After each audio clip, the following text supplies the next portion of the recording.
planning to unveil a new proposal for addressing healthcare costs as soon as Monday. Most Americans back extending ACA tax credits, KFF poll shows.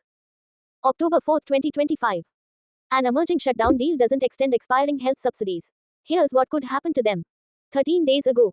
Here are the details of Trump's proposed healthcare plan, based on media reports. What's in Trump's proposal? Extension of ACA subsidies. The White House plans to propose a 2-year extension of the Enhanced Affordable Care Act, ACA, premium tax credits. Politico. These tax credits are currently set to expire at the end of 2025.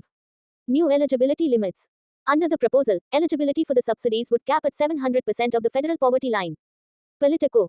There would also be a minimum premium payment required from enrollees, meaning people couldn't pay nothing for their insurance under this plan. Tax advantaged savings option. The plan encourages using tax advantaged savings accounts, like HSAs, for people who pick lower premium plans. The idea, instead of sending money to insurers, give some of it directly to people. Politico. This is aligned with what many Republicans prefer: more direct support, rather than indirect subsidies. Cost sharing reduction funding. The proposal would ask Congress to fund cost sharing reductions. These are subsidies that lower out of pocket costs, like copays, for ACA plan enrollees. Politico. Why it's being proposed. There is concern about a big spike in ACA premiums if the enhanced credits expire. According to KFF, premiums could more than double for many ACA enrollees without these credits. Insurers are already proposing rate increases, median approximately 15%, for 2026 in anticipation of the subsidy expiration. Trump's timeline. Trump has said he wants Congress to finalize a new solution by the end of January, but that deadline is after the subsidies would expire.